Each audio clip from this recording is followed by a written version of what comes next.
every need. You satisfy me with your love, and all I have in you is more than enough.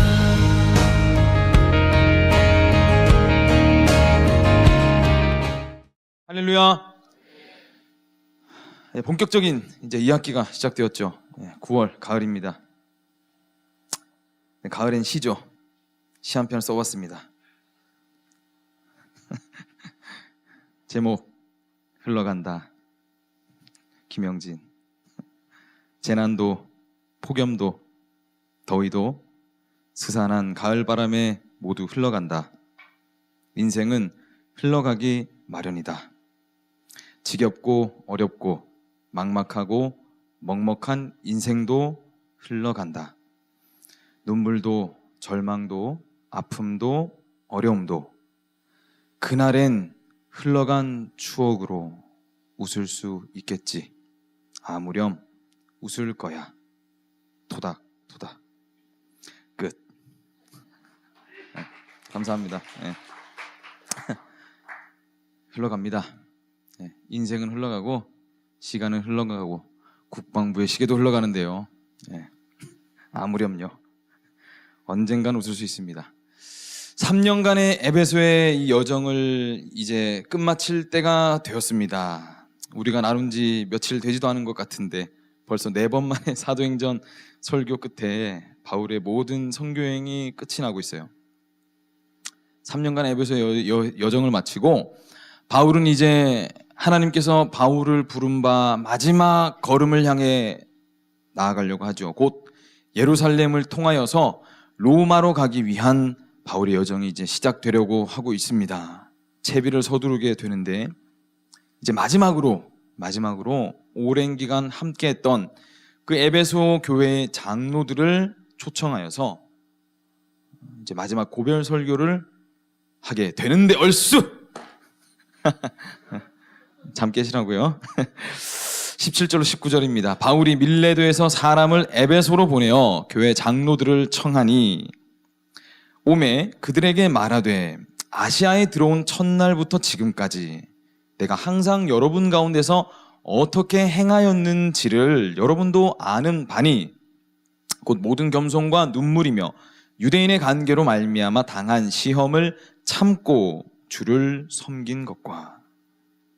제가 이번 이 바울의 고별 설교를 대하면서 이건 마치 바울의 도플갱어가 현 시대에 나타난 것이 아닌가, 그가 바로 김형진이구나 라는 느낌적 느낌을 많이 받았습니다. 라는 무슨 말도 안 되는 말인가 싶으시죠? 말도 안 되는 말을 좀 섞어놓아야 여러분이 좀 덜 좋을 것 같아서 제가 한번 섞어봤습니다. 청고마비의 계절이라 여러분들도 덩달아 피지컬을 좀 키워보려고 이렇게 주무시지 마시고요. 하나님 말씀 집중할 수 있기를 소망합니다. 바울이 눈물로 에베소에서 목회를 했다라고 합니다. 그리고 36절에 보니까 무릎을 꿇고 기도했다라고 해요. 이건 뭐 누가 봐도 김영진이네.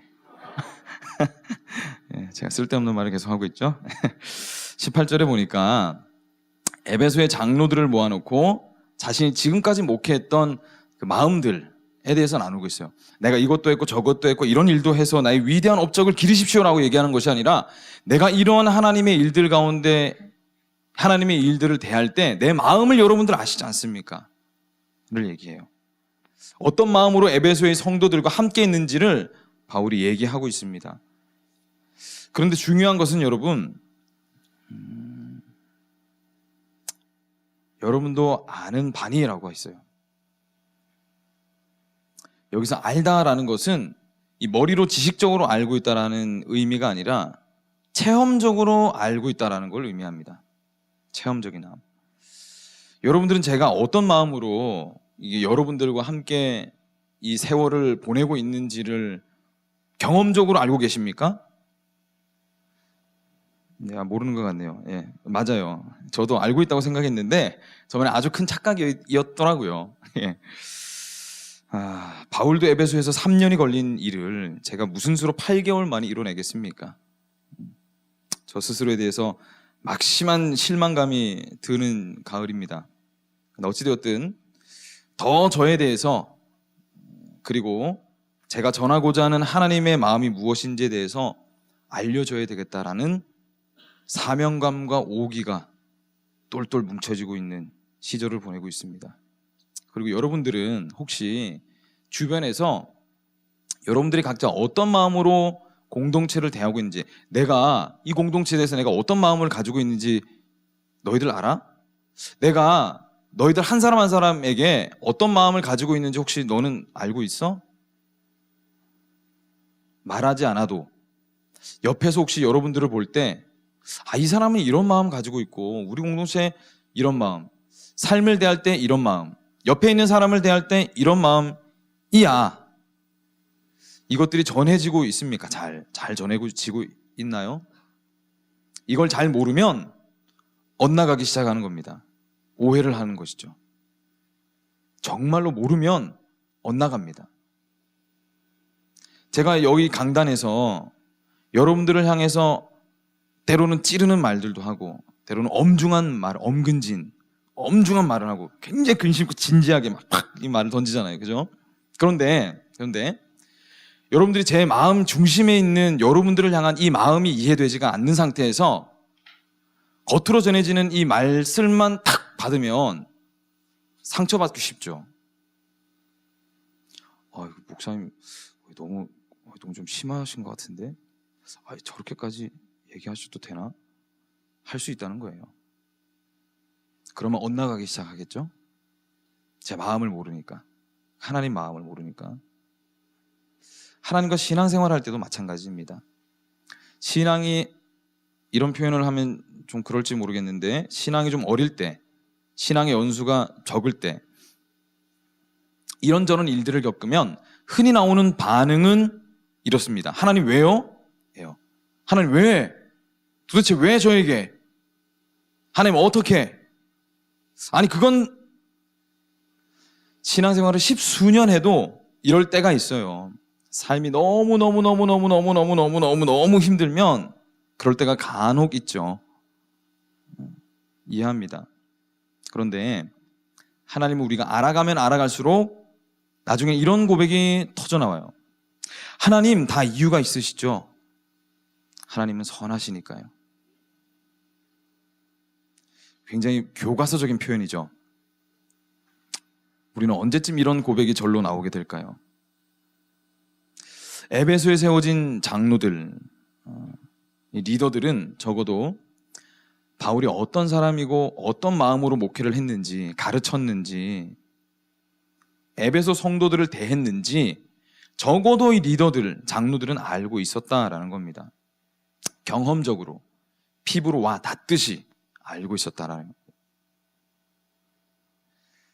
곧 모든 겸손과 눈물, 유대인들로부터 당한 괴롭힘을 견디고 참았던 것을 여러분들이 잘 알고 있지 않습니까?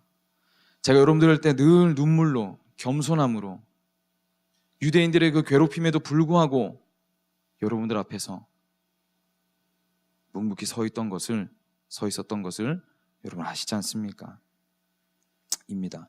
그런데 19절에 보니 이보다 더 중요한 구절이 마지막에 있어요. 이 모든 겸손과 눈물과 유대인들로부터 당한 괴롭힘이 있었지만 포기하지 않고 변함없이 예수님을 섬겼다는 것을 여러분들이 경험하여 알고 있지 않습니까? 주를 섬겼다라는 것이 주어입니다.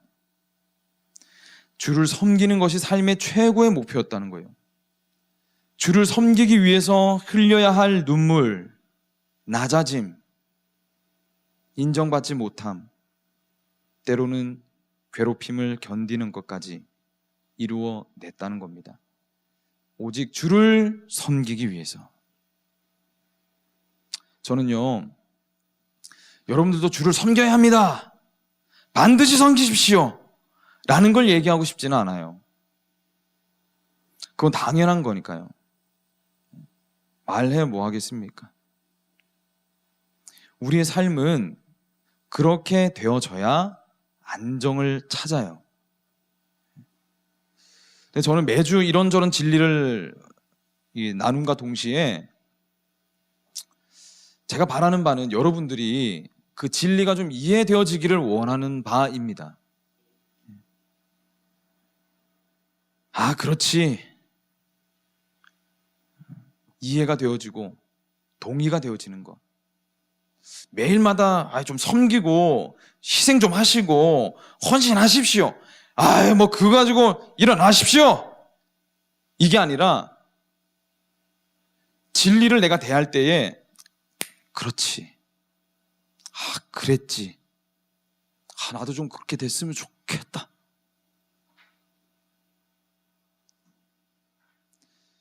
전 여러분들이 그렇게 되어지기를 간절히 소망합니다. 단순히 지식적으로 알면서 그치는 것이 아니라 내 마음이 동해지는 것, 동의가 일어나는 것, 이해가 되어지는 것. 이해가 되어지지 않던 하나님의 마음이 말씀을 통하여서, 설교를 통하여서 알게 되어지는 것. 바울이 감옥에 갇히고 이런 돌을 맞고 쓰러지고 넘어지고 눈물로, 겸손으로, 인내와 견딤으로 했었던 이유가 무엇일까요? 그것을 알고 있었기 때문에 행한 것입니까? 아닙니다. 하나님의 마음이 통했기 때문이에요. 내가 하나님 마음을 아니까 내가 도저히 가만히 있을 수가 없는 거예요, 바울이. 심정이 통하니까. 저희 이 하나님을 향한 이 심정이, 여러분들을 향한 이 심정이 제발 통하여지기를 소망합니다. 22절 24절 보라, 이제 나는 성령에 매여 예루살렘으로 가는데 거기서 무슨 일을 당할는지 알지 못하노라. 오직 성령이 각 성에서 내게 증언하여 결박과 환난이 나를 기다린다 하시나 내가 달려갈 길과 주 예수께 받은 사명 곧 하나님의 은혜의 복음을 증언하는 일을 마치려 하면은 나의 생명조차 조금 더 귀한 것으로 여기지 아니하노라. 아멘. 24절 여러분 많이 보셨던 말씀일 겁니다. 은혜의 복음을 증언하는 일을 마치려 하면 내 생명도 조금 더 귀한 것으로 여기지 않겠다. 바울은 도대체 어떤 마음으로 이런 고백들을 했을까요? 도대체 어떤 마음으로? 여러분, 하나님을 믿고 사는 이 신앙생활이라는 것은요, 겸손, 낮아지는 것, 눈물, 세상으로부터의 이 막막함과 괴롭힘과 이 절망감, 이건 하나님 믿고 사는 사람들의 어쩌면 숙명과도 같은 여정입니다. 그런데 이 모든 것을 당하는 이유가, 내가 기쁨으로 행하는 이유가 억지로 하는 게 아니라 예수님을 사랑하기 때문이다라는 겁니다. 여러분, 내 사랑하는 연인을 한번 떠올려 보십시오. 사랑했던 연인을 한번 떠올려 보십시오. 사랑할 연인을 한번 떠올려 보십시오. 하늘의 별도 따다줄 기세로 사는 것이 우리입니다. 하나님을 더 많이 아는 것으로만 만족하면 될까요? 여러분, 저 지체를 존재로 사랑하십시오 라는 말, 하나님께는 안 될까요? 하나님을 하나님으로 사랑하는 것. 내 코가 석자인데 지금 그게 다 무슨 소용입니까? 맞아요. 내 코가 석자인데 바쁘고 힘들고 어렵고 죽겠는데, 내가 하나님 믿는다고 죽을 뻔 보기도 했고 그랬는데 그 전능하신 하나님은 어디 계십니까? 그래요. 하나님이 안 보이겠죠. 힘들 거예요. 지금까지 하나님 때문에 겪은 이것들, 이런저런 일들, 내가 이렇게 죽자고, 실패하자고, 허무하자고 하나님 믿었나, 그렇게 헌신했나 할지 모르겠어요. 그런데 정말로 그러한 삶의 시간들이 헛것이었을까요?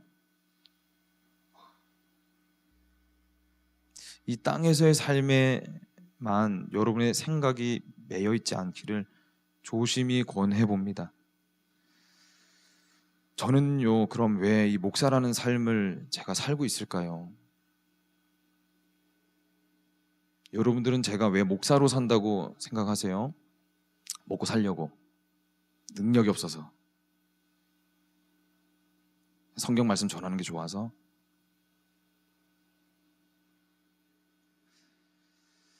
하나님은 여러분들을 향한 계획이 첫 번째도 구속입니다. 두 번째도 구속이에요. 그리고 세 번째도 구속입니다. 살리는 것, 영원한 생명을 허락하는 것, 여러분들의 손에 쥐어주는 것. 그럼 그것을 위해서 하나님은 필요한 모든 조치를 다 취하실 겁니다. 힘들고 어렵고 절망감이 있고 좌절감이 있어요. 내가 하나님 믿고 난 이후로 더 심해지는 것 같아요.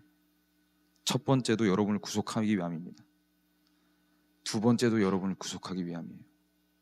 세 번째도 여러분을 구속하기 위함입니다.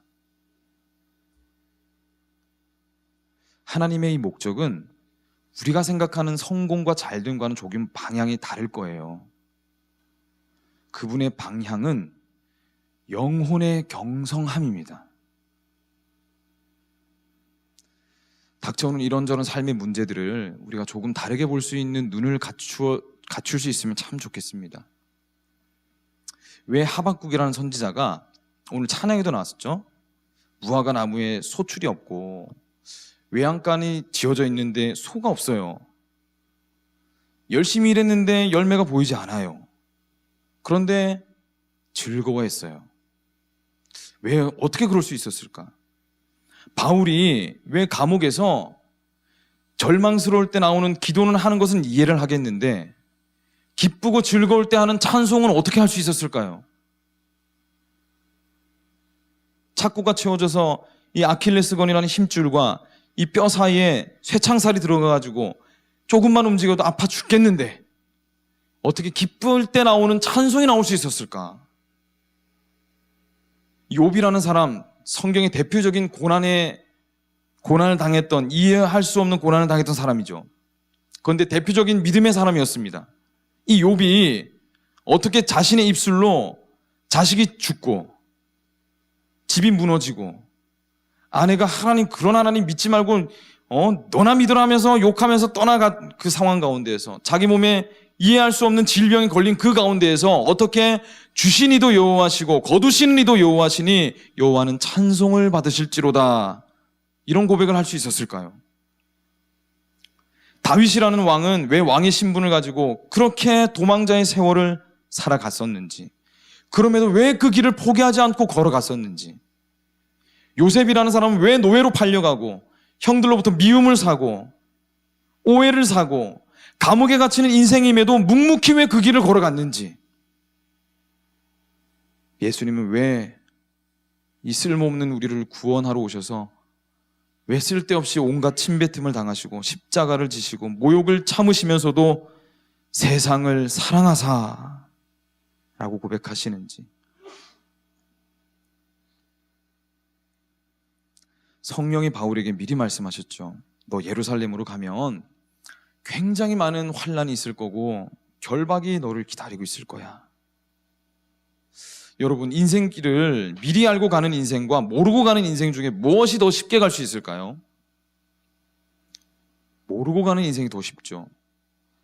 닥칠 때마다 어찌됐든 해결하면 되니까요.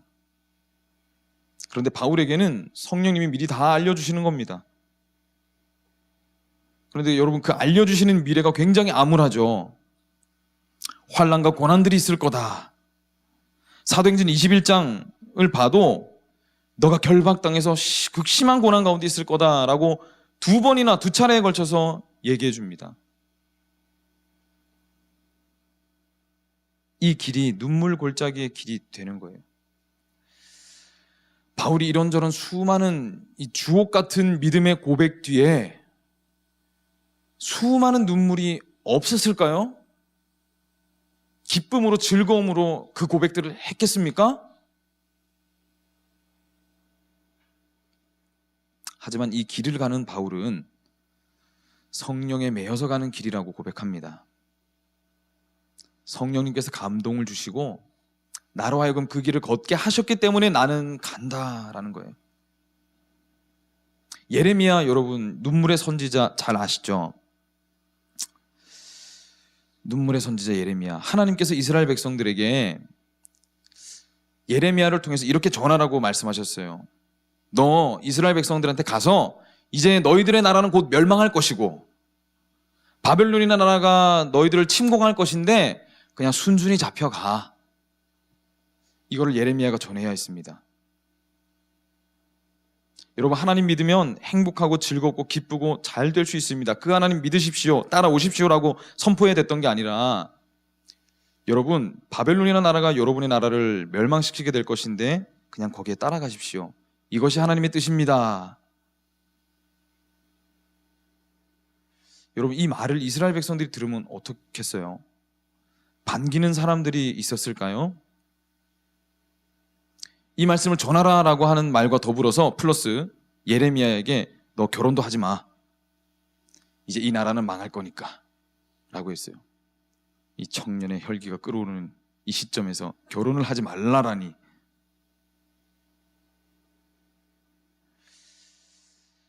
총체적 난국입니다. 예레미야 정말 하기 싫었을 거예요. 거리에 나가서 여러분, 이 나라는 멸망하게 될 겁니다. 바벨론 포로로 잡혀가게 될 때에 순순히 잡혀가길 원하시는 것이 하나님의 뜻입니다. 여러분, 이 결과가 뻔히 다 보이잖아요. 한 사람도 듣는 사람이 없었고 하루 종일 말씀을 전하고 나면 터덜터덜 집으로 들어와요. 문을 열었어요. 반겨주는 사람이 아무도 없네.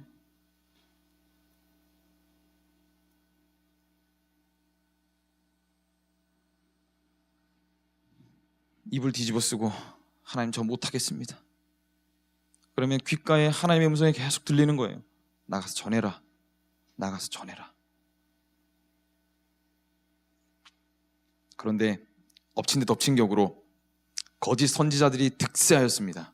세력을 얻어나갔어요. 괜찮습니다. 다 잘 될 거예요. 괜찮아요. 편히 있으세요. 괜찮아요. 안 올 겁니다. 바벨론.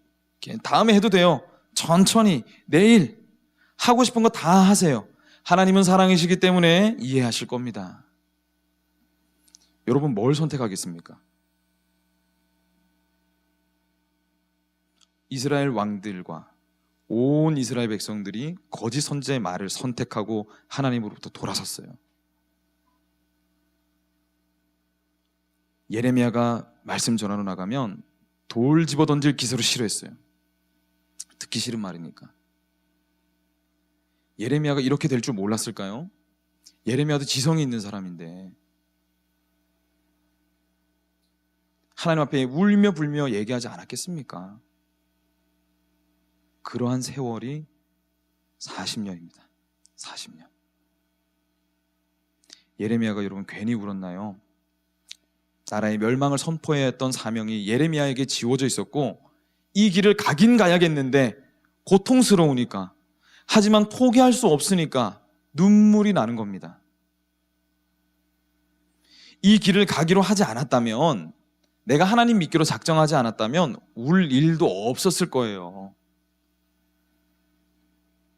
그래서 여러분, 이 하나님 믿으면서 우는 이 눈물은 좌절과 절망의 눈물이 아닌 겁니다. 이거는 고귀한 눈물이에요. 하나님의 사람들이 인생을 살아가는데 눈물이 없을 수가 없어요. 우리 매일매일 울면서 가잖아요.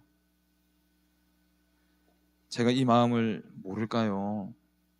저 너무 잘합니다.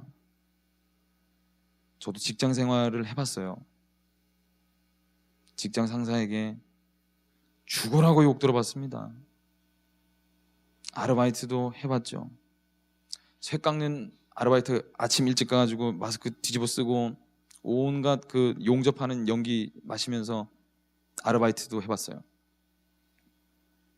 들다가 허리 나갈 뻔하고, 근데 돈은 벌어야겠고, 공부도 죽으라고 해봤어요. 신학교 시절에 며칠 밤을 밤새면서 프로젝트를 이루어내느라 죽을 뻔도 봤습니다. 공부는 오죽한가요?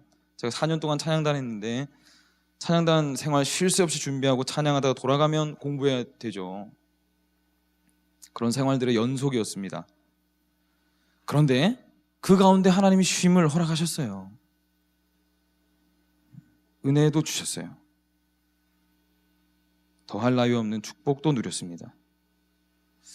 인생이요, 힘들 때가 있으면 여유도 주어지고 울 때가 있으면 웃을 때도 있어요.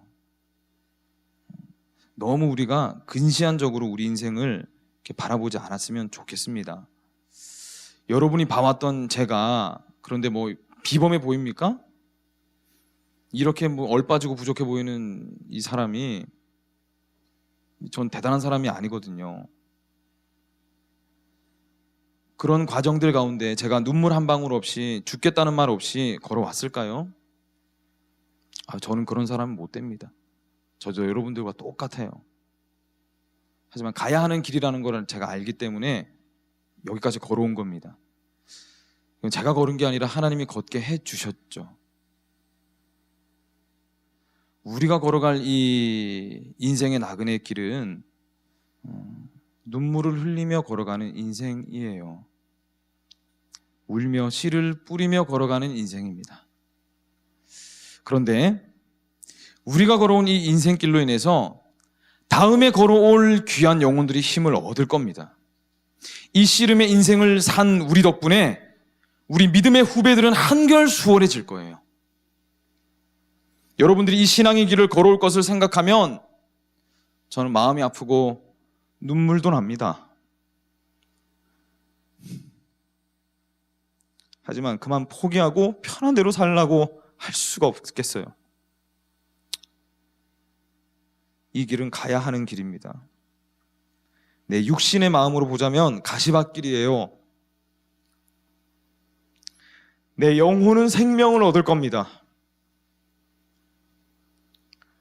70년, 80년은 힘들지 모르겠어요. 전 아직 50년 더 살아야 되는데 50년간 좀 더 힘들겠네요. 내 남은 영원한 시간은 자유함으로 살아갈 수 있을 거니까 포기할 수 없습니다. 하지만 우리는 연약하니까 부대끼면서 눈물을 흘리는 거예요. 여러분 때로 신앙생활 하는 것 때문에 하나님 붙드는 것 때문에 눈물이 납니까? 그 눈물은 정말로 귀한 눈물입니다.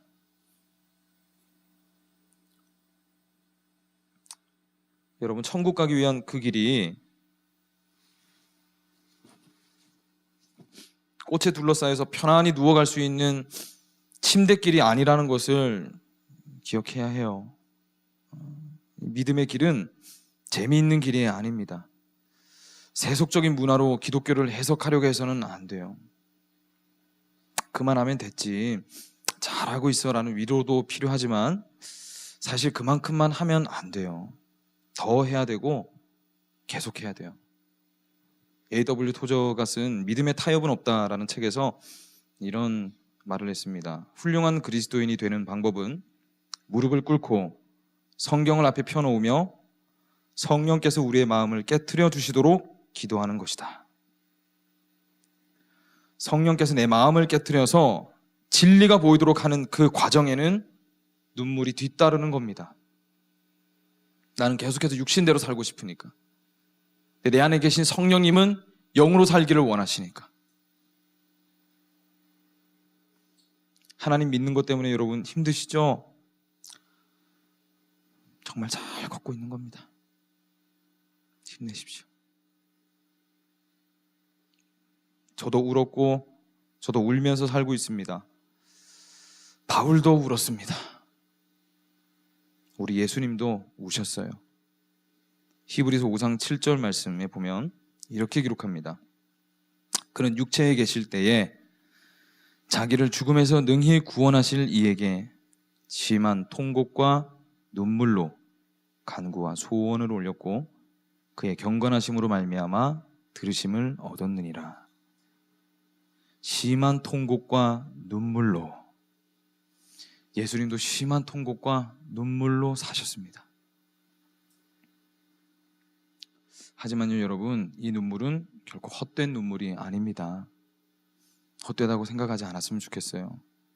또한 눈물 없는 인생이 결코 의미 있는 인생이라고도 할 수 없겠습니다.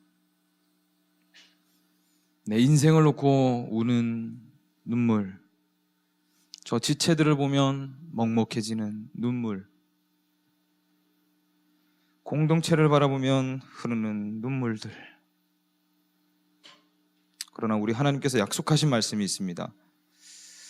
요한계시록 7장 17절, 이는 보좌 가운데 계신 어린 양이 저희 목자가 되사 우리 목자가 되신다는 거죠. 생명수 샘으로 인도하시고 하나님께서 저의 눈에서 모든 눈물을 씻어주실 것임이라. 21장 4절, 모든 눈물을 그 눈에서 닦아주시니 다시는 사망이 없고 애통하는 것이나 곡하는 것이나 아픈 것이 다시 있지 아니하리니 처음 것들이 다 지나갔음이러라. 우리 눈물을 씻어주실 그날이 옵니다. 포기하지 않기를 바랍니다. 이 자리에서 하루하루의 삶과 또 매주 던져지는 도전들 앞에서 씨름하는, 사랑하는 우리 청년들, 얘들아, 타지에서 남모를 외로움과 고독과 싸우고 있을 내 사랑하는 청년들아, 힘내시길 바랍니다. 성령 하나님께서 눈물의 중보가 인생 선배로서의 저의 이 말씀에 포장된 사랑이 담긴 이 조언들이 여러분들과 늘 함께 할 겁니다. 닥쳐올 이 일주일간의 시간들 가운데 함께 걸어갔으면 좋겠습니다. 혼자 걷고 있다고 생각하지 마세요. 적어도 제가 여러분 뒤에 있습니다. 하나님이 여러분들과 동행하고 계십니다. 힘내세요. 힘내세요. 조금만 더 가면 됩니다. 힘내십시오. 하나님이 주신 마음과 사랑으로 우리의 인생의 눈물 골짜기일지라도 이 믿음의 길을 포기하지 않고 걸어갈 수 있는 저와 여러분의 인생이 되시기를 간절히 축복합니다. 찬양하겠습니다.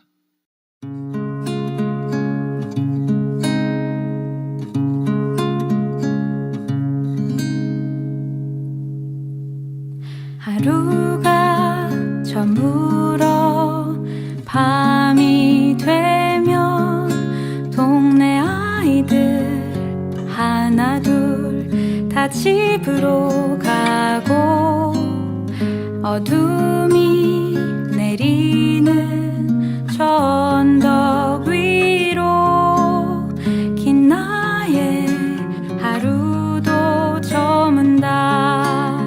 밤하늘 가득 주님 품에 오늘 하루를 정직하게 그려본다. 감사도 열정도 조금 아쉬운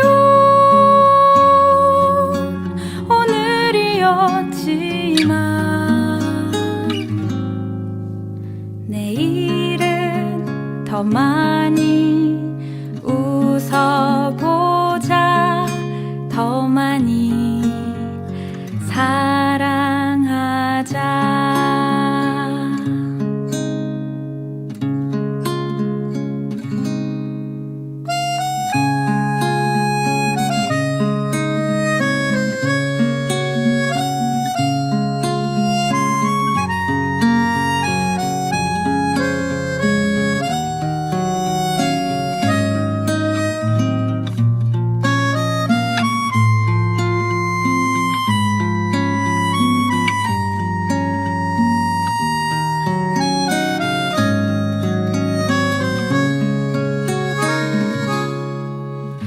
인생이 저물어 밤이 오면 허락된 여행 마친 후 홀로 떠나야 해.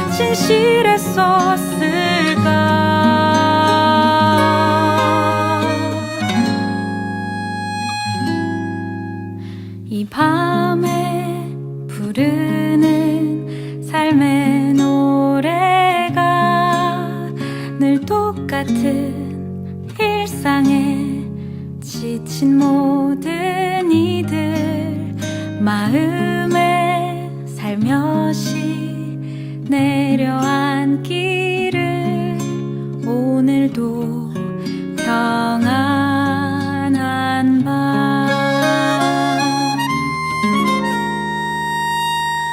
오늘도